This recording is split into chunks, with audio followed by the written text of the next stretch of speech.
नमस्कार दोस्तों, स्वागत है आपका स्टडी फॉर सिविल सर्विसेज में। वीडियो को पूरा देखिए। कोई भी आपका फीडबैक है, कोई सजेशन है, तुरंत वीडियो में कमेंट करके जरूर बताइए। अच्छा लगे तो वीडियो लाइक जरूर कर लीजिए और ऐसे वीडियो लगातार फ्री में पाने के लिए चैनल को तुरंत सब्सक्राइब कर लीजिए और बेल आइकन को जरूर टैप कर लीजिए ताकि आगे भी सारे वीडियो आपको मिलते रहे। यूट्यूब में फॉलो करते हैं तो प्लीज ये वाला फ्री टेलीग्राम चैनल जरूर ज्वाइन कर लीजिएगा। सारे नोटिफिकेशन, सारे अपडेट यहीं पे आते हैं, ध्यान रखिएगा। स्टडी फॉर सिविल सर्विसेज का कोई भी पेड ग्रुप अगर आपको ज्वाइन करना है तो सिर्फ 856480560660897523864455 यही नंबर है हमारे, सिर्फ जहां पे कॉल या व्हाट्सएप कर सकते हैं। इंस्टाग्राम पे हमारा पेज जरूर फॉलो कर लीजिएगा, स्टडी फॉर सिविल .सर्विसेज है। ट्विटर पे हमको जरूर फॉलो कर लीजिएगा, @study for civils है। जीएस और हिंदी को कंप्लीट करने के बाद में अब हम आ चुके हैं हमारे एप्टीट्यूड और कंप्यूटर सेक्शन के ऊपर। हालांकि एप्टीट्यूड सेक्शन से मात्र 3 सवाल आए थे, इसीलिए एप्टीट्यूड और कंप्यूटर को हम यहाँ पे कंबाइंड सॉल्व करने वाले हैं। जिन्होंने जीएस और उसके बाद हिंदी की आंसर की अभी तक नहीं देखी है वीडियो फॉर्मेट में, उन सभी से रिक्वेस्ट है कि जाके वो वीडियोस देख लें, इसके बाद आप यहाँ पर आइए। चलिए शुरू करते हैं। पहला सवाल एप्टीट्यूड सेक्शन से 16 नंबर, टाइम एंड वर्क से रिलेटेड है। ये कहा जा रहा है कि अगर 10 आदमी या फिर 20 लड़के 20 दिन काम करते हुए 260 चटाई बना सकते हैं तो कितनी चटाई बनेंगी अगर 8 आदमी और 8 लड़के 20 दिन काम कर लें तो। सबसे पहली चीज़ ये है कि 10 आदमी है तो 10 मैन, एक आदमी एक दिन में m यूनिट काम करता है इसलिए m। कितने दिन काम किया तो 20 दिन। कितनी चटाई बनी तो 260, और यही 20 दिन में यही 260 चटाई तब बनेंगी जब 20 लड़के काम करेंगे, 20 बॉयज़। इससे ये सीधे कैंसिल हो जाएगा। या फिर आप सीधे से कंपेयर कर सकते थे कि भाई 20 ही दिन काम हो रहा है, 260 ही चटाई बन रही है, लेकिन जहाँ ये काम 10 आदमी कर पा रहे हैं वहीं 20 लड़के कर पा रहे हैं। तो इसके मायने क्या हुए कि एफिशिएंसी का फ़र्क पड़ेगा। m is equal to 2b यहाँ से आप लिख सकते हो, यानी m/b 2/1। अगर एक आदमी एक दिन में 2 चटाई बना रहा है तो एक लड़का एक दिन में 1 चटाई बनाएगा, यानी कि आधा काम करेगा एक आदमी के मुकाबले। ये बात तो यहीं से समझ में आनी थी, इतना डिटेल में सॉल्व करने की ज़रूरत थी नहीं, वैसे समझाने के लिए ये पूरा बता दिया। तो आप कोई भी एक केस ले लीजिए, चाहे मैन का चाहे बॉयज़ का, आगे के लिए। तो आदमी वाला लेते हैं। एक आदमी की एफिशिएंसी है 2, 20 दिन 260 चटाई बनेगी। तो कुल मिला के ये सीन रहेगा, और यही सीन तब रहेगा जब 8 आदमी 8 × 2 प्लस 8 लड़के 8 × 1 कितनी चटाई बनेगी हमें नहीं पता, तो उसको x मान लिया और टाइम वही 20 दिन लगना है। 20 से 20 कट गया तो ये 20x हुआ, और ये हुआ जाके 8 दूनी 16, 8 24 × 260, और ये हुआ 12। तो ये 26 × 12, जिसे कि हम 52 × 6 भी लिख सकते हैं। तो ये 312 यहाँ से आ चुका है। एप्टीट्यूड का अगला सवाल हमें सीधे 35 नंबर के रूप में देखने के लिए मिलता है। 3 लोगों की बात हो रही है, ए, बी और सी। जितनी भी स्पीड बी की है ए की उसकी डबल है। तो बी की अगर 1 है तो ए की डबल होके 2 हो गई। और जो बी की स्पीड है, यानी कि जो ये 1 है, ये सी की स्पीड का 3 गुना होके मिला है, यानी कि सी की स्पीड अपने आप 1/3 हो जाएगी, क्योंकि 1/3 का ही 3 गुना बन होता है ना, इसलिए। कैलकुलेशन को इजी करने के लिए इन तीनों को 3 से गुणा कर लीजिए, ताकि ये जो 1/3 है ये कट जाए। ये 6, ये 3, ये 1। ये स्पीड का रेशियो आ चुका है ए, बी और सी के लिए। अब आगे दिया हुआ है कि किसी पर्टिकुलर दूरी को सी जो है 48 मिनट में अगर कवर करता है, यानी 1 की स्पीड से अगर वो जा रहा है तो 48 मिनट उसे लग रहे हैं। तो हमसे पूछा है कि बी को कितना टाइम लगने वाला है। दूरी उतनी ही है, तो दूरी उतनी है और समय कम ज़्यादा क्यों लगेगा, स्पीड अलग है इस वजह से लगेगा। 1 की स्पीड से जो बंदा जा रहा है उसे 48 मिनट लगते हैं, तो जो बंदा 3 की स्पीड से जाएगा उसे समय 3 गुना कम लगेगा, यानी 48/3 16 मिनट का समय लगेगा, डी। उसके बाद हम यहाँ पे आएंगे 40 नंबर पे। ये आखिरी क्वेश्चन है एप्टीट्यूड सेक्शन से। इन सबों में सबसे बड़ा नंबर कौन सा है। तो जब भी पावर छोटी छोटी दी हो, फ्रैक्शन में पावर हो, इतनी छोटी पावर हो, तो जो नीचे का हिस्सा है फ्रैक्शन का उसका एलसीएम ले लेते हैं। 2, 3, 6, 12। ये जो 1/2 वाला 2 है उसकी बात हो रही है, ये 3 इसकी बात हो रही है। तो 2 3 6 12 का एलसीएम क्या है, तो 12। तो ये जो 2⁻1/2 है इसे भी 12 से करेंगे, पावर को सिर्फ, इसे भी 12 से करेंगे, इसे भी 12 से करेंगे,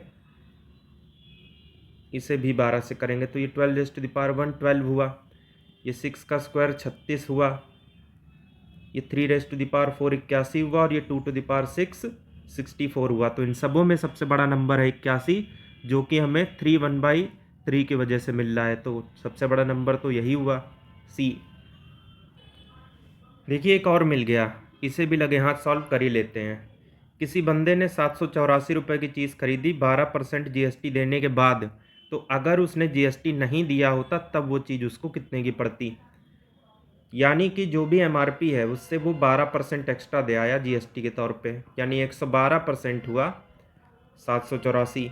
तो ओरिजिनली यानी जीएसटी देने से पहले यानी 100% ये कीमत कितनी रही होगी। 784 इंटू 100/112, 4 से काटेंगे तो 28 बार में, 4 से काटेंगे 100 जाएगा 25 बार में, 28 का ही स्क्वायर 784 होता है, तो 28 ने इसको 28 बार में ही काट दिया। 28 इंटू 25 को आप लिख सकते हो 25 + 3 इंटू 25, 25 का स्क्वायर हुआ 625, और 25 3 75, दोनों मिल गए तो 700 बी। इसके बाद बात करेंगे अपने मेजर कंप्यूटर सेक्शन के ऊपर, जिससे कि आए हैं टोटल 50 सवाल। सबसे पहला है कि अगर आप गूगल में एक पर्टिकुलर वर्ड ढूंढना चाहते हो और साथ में उसका सिनोनिम भी, जैसे मान लो आप ढूंढना चाहते हो पसंद के लिए, तो लाइक आपको एक रिजल्ट के ऊपर तो एक्सपेक्टेड है, लेकिन इसे और किस तरीके से लिख सकते हैं, दूसरे शब्द भी ढूंढने हैं आपने, तब क्या करोगे, तब आप यहाँ पे टिल्ड ऑपरेटर का यूज़ करोगे। इसका सिंबल होता है इस तरीके से, जो ट्राइंगल की कॉन्ग्रुएंसी होती है ना, वैसा कुछ। उसके बाद 102 नंबर में पूछा हुआ है कि एमएस वर्ड में चार्ट इंसर्ट करने के लिए कौन सी की यूज़ करोगे। तो देखिए सवाल गलत है, गलत इसलिए क्योंकि जो की यूज़ होती है वाकई में इस पर्पज़ के लिए वो तो ऑप्शन में दी नहीं गई है। होता क्या है कि एमएस वर्ड में अगर आपको चार्ट इंसर्ट करना है तब आप Alt+F1 यूज़ करते हो, लेकिन वहीं पे अगर आपको एमएस एक्सेल में चार्ट इंसर्ट करना है मतलब तब F11 यूज़ करोगे, और F11 जो है दिया हुआ है, इसका मतलब ये हुआ कि यहाँ पे एमएस वर्ड की जगह एमएस एक्सेल पूछना था। अगला है 103 नंबर की, जो ईमेल आप डिलीट कर चुके हो वो कहाँ पे जाके स्टोर होंगे, तो जाहिर सी बात है ट्रैश में जाके स्टोर होंगे, सी। उसके बाद अगला है कि पावर पॉइंट प्रेजेंटेशन यानी पीपीटी के अंदर आपने जितनी भी स्लाइड डाली है, सारी स्लाइड के अंदर जो भी कुछ लिखा हुआ है उसका फॉन्ट आपको सेम रखना है, साइज सेम रखना है, कलर भी सेम रखना है, तब क्या करोगे, तो स्लाइड मास्टर यूज़ करोगे, क्योंकि स्लाइड मास्टर को पीपीटी का दिमाग बोलते हैं। वो पढ़ लेता है कि आप क्या चाहते हो और उसी हिसाब से बना देता है टेम्पलेट। उसके बाद अगली चीज़ है कि कौन सी ऐसी वेबसाइट है जो कि भारत में ट्रेन या फ्लाइट बुक करने के लिए यूज़ नहीं होती है। तो GoIbibo यूज़ होती है, पेटीएम रेड बस भी यूज़ होती है। रेड बस को बस से रिलेट मत कर देना, इसमें आप ट्रेन टिकट भी बुक कर सकते हो, इसीलिए इसको कंसिडर करेंगे। लेकिन ये जो टिकट न्यू है ये ट्रेन बस या फ्लाइट बुक करने के लिए नहीं, मूवी टिकट बुक करने के लिए यूज़ होती है, इस वजह से ये यहाँ से गलत है और वही पूछा भी है।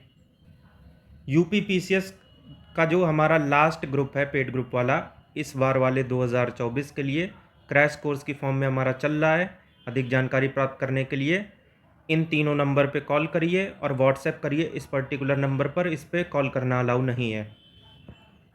साथ ही में जो दूसरे स्टेट के पीसीएस हैं, अभी यूपीएससी चालू किया है हमने, एमपीपीएससी चल रहा है, इसके लिए भी आप इनरोल करा सकते हैं। और रिज़ल्ट हमारे किस प्रकार के रहते हैं, ये जानकारी आपको हमारे फ्री टेलीग्राम वाले से मिलती रहती है।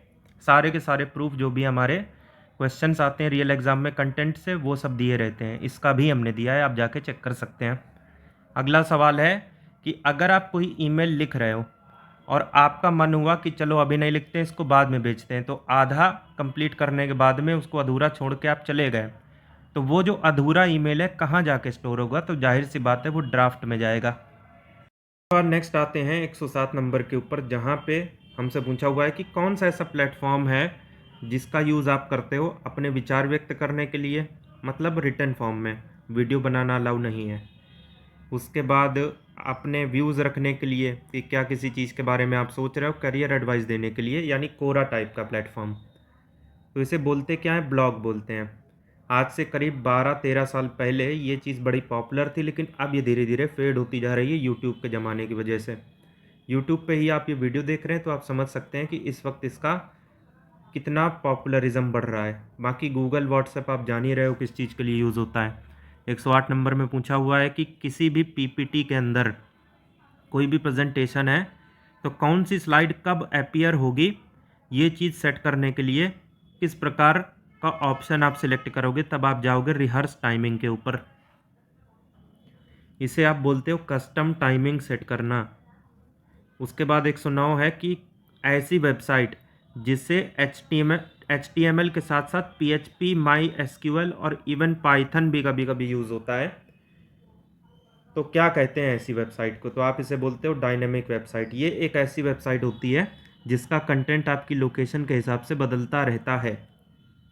110 नंबर है कि कौन सी ऐसी फाइल है जिसमें आप रेफरेंस के तौर पर यूज़ कर सकते हो अपने पीपीटी के लिए, कि कोई भी आपने पीपीटी फाइल बनाई, उसमें किस प्रकार की स्लाइड डालनी है, अगर आपको रेफरेंस लेना है तो किस फाइल पे जाओगे, टेम्पलेट पे, बनी बनाई फाइल आपको वहाँ पे मिल जाएंगी। उसके बाद है कि MS एक्सेल के अंदर किसी टेक्स्ट को कॉन्कैटिनेट करने के लिए, जैसे कि दो टेक्स्ट आपके पास है, माई नेम इज़ आकाश, और दूसरा आपने लिख दिया आई लिव इन कानपुर, तो इसको एक ही सेंटेंस बनाना है, चाहे इस चीज़ को इसके आगे रख दो, चाहे इस चीज़ को इसके आगे रख दो। इसे बोलते हैं कॉन्कैटिनेट करना। तो कौन सा फंक्शन यूज़ करोगे इसके लिए एक्सेल में, तो ये वाला एम्परसेंड। उसके बाद 112 नंबर है कि इंसाइक्लोपीडिया के लिए इनमें से सबसे बेस्ट साइट कौन सी है, तो विकीपीडिया। आंख बंद करके लोग उसी पे चले जाते हैं, लेकिन आजकल उसकी भी इंफॉर्मेशन रिलायबल नहीं बची है ज़्यादा, स्पेशली GS का कंटेंट बनाने के लिए। 113 नंबर है कि IPv6 में IP एड्रेस कितने बिट का होता है, तो 128। IPv4 में कितने का होता है, तो 32। उसके बाद है कि डेस्कटॉप में अगर आपको रिफ्रेश करना है तो कौन सी शॉर्टकट की यूज़ करोगे, तो F5। उसके बाद 115 नंबर में है कि PPT के अंदर कौन सा एक शेप आपको नहीं मिलता बना बनाया, तो आपको सर्कल मिलेगा, ट्राइंगल मिलेगा, इवन ओवल भी मिलेगा, यानी अंडाकार, लेकिन डायमंड का शेप आपको नहीं मिलेगा। 116 नंबर है कि OSI मॉडल में कितनी लेयर होती हैं, तो 7 होती हैं। कौन कौन सी, फिजिकल, डेटा लिंक लेयर, फिर नेटवर्क लेयर, फिर ट्रांसपोर्ट लेयर, फिर सेशन, फिर प्रेजेंटेशन, फिर एप्लीकेशन। लोग इसको ऐसे याद करते हैं तो याद हो जाती है आसानी से, लेकिन नीचे से ऊपर भी याद करना कोई इतना कठिन नहीं है। 117 नंबर है कि अगर आपको लॉगिन नेम और पासवर्ड को वेरीफाई करना है, तो आजकल फेसबुक क्या करवा रहा है आपसे, 2 स्टेप वेरिफिकेशन करा रहा है ना, तो इसे ऑथेंटिकेशन बोलते हैं एक शब्दों में। 2 फैक्टर ऑथेंटिकेशन ऐसा लिख के आता है ना, तो वही चीज़ है। 118 नंबर में है कि विंडो एक्सप्लोरर के अंदर जो भी फाइल और डायरेक्टरी हैं किस तरीके से सजी होती हैं, तो A से Z भी आप सजा सकते हो, Z से A भी आप सजा सकते हो, दोनों को ही अल्फ़ाबेटिकल अरेंजमेंट बोलते हैं, A। फिर 119 नंबर में है कि MS एक्सेल के अंदर कोई भी सेल है वो A1 से स्टार्ट हो रही है, इसके बाद वो E पे जाती है और रो नंबर 20 पे जाके वो ख़त्म हो जाती है, तो उसको लिखने का क्या तरीका होगा, सेल रेफरेंस जिसे बोलते हैं। तो A1 इसके बाद दो ऐसे वाले आएंगे, ये नहीं आएगा, ये नहीं आएगा, ये नहीं आएगा, तो 3 ऑप्शन वैसे ही हट गए, C अपने आप बच गया। इसके बाद E20।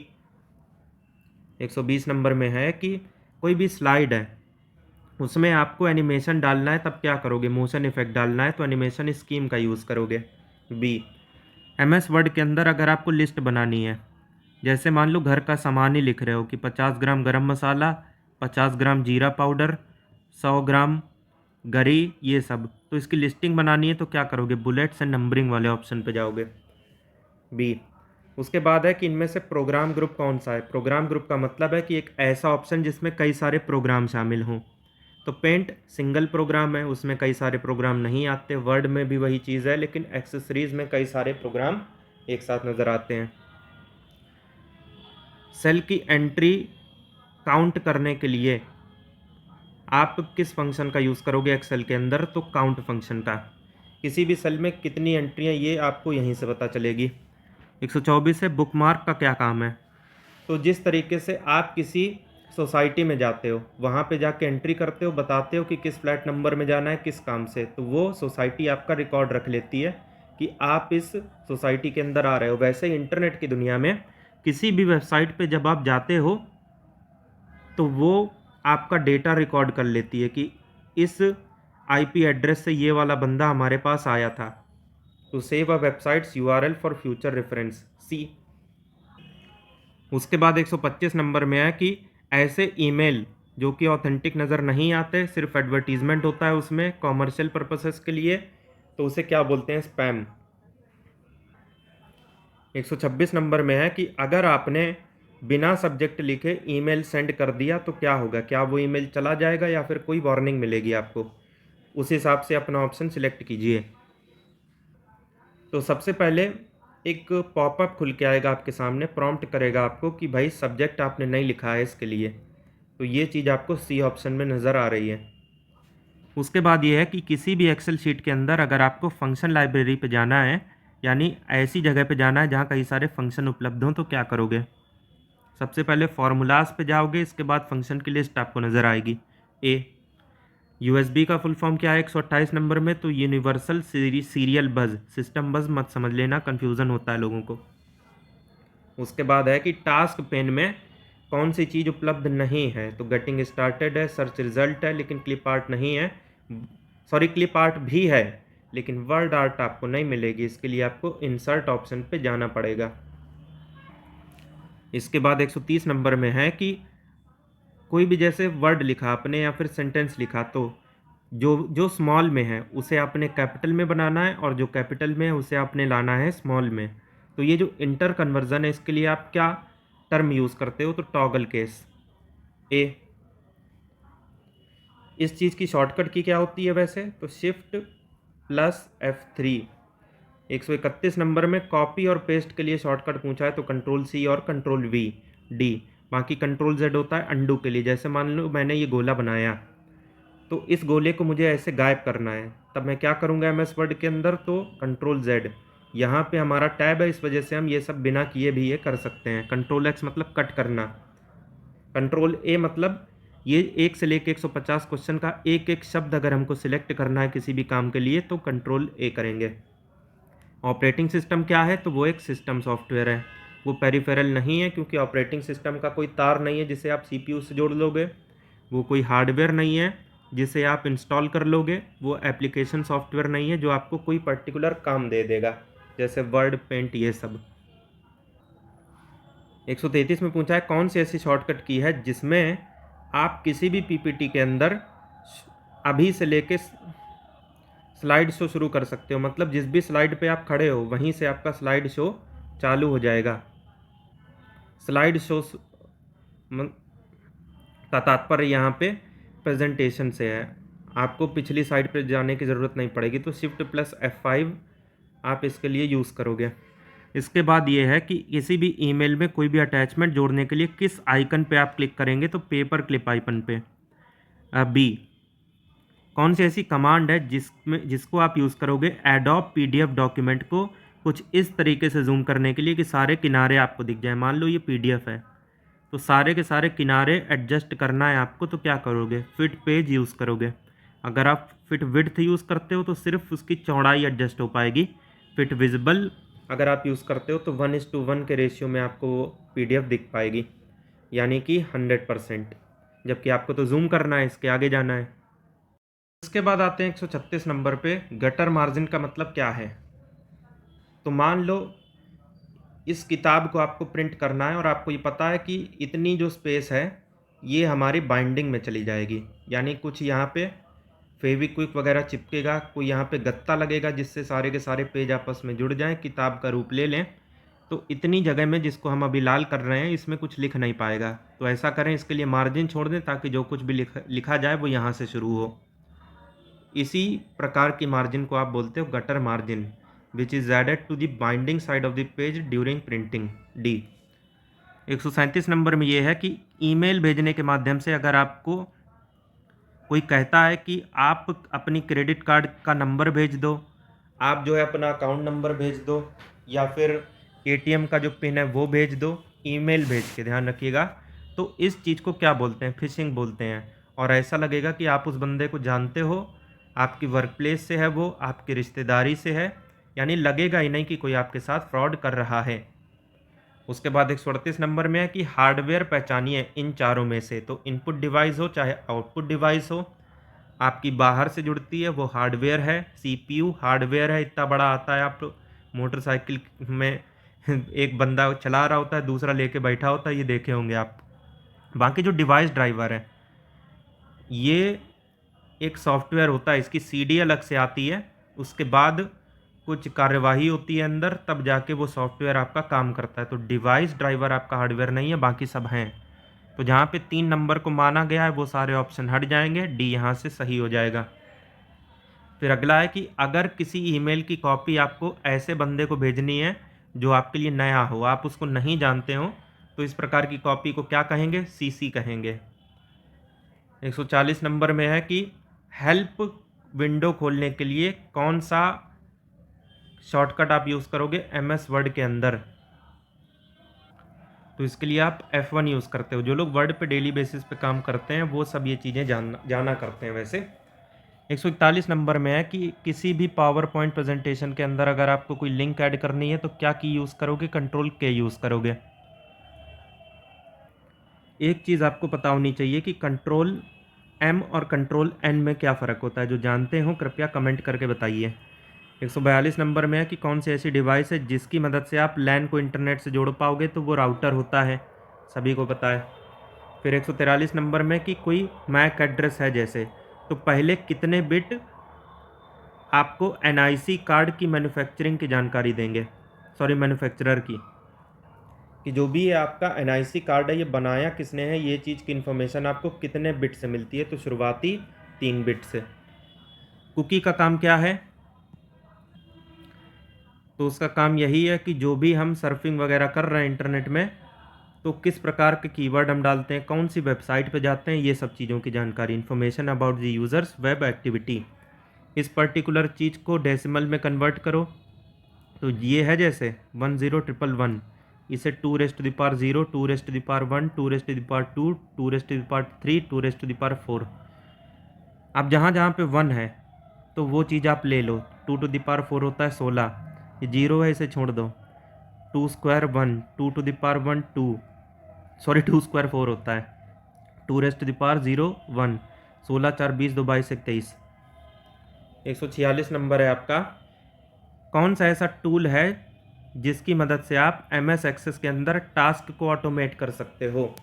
यानी कि आप उस पर रिपोर्ट बना सकते हो, आप उस पर शीट बना सकते हो इस तरीके की, आप कोई फॉर्म बना सकते हो बना बनाया, ये सब। तो इसे बोलते हैं मैक्रो। इसकी सहायता से आप ये चीज़ें कर सकते हो।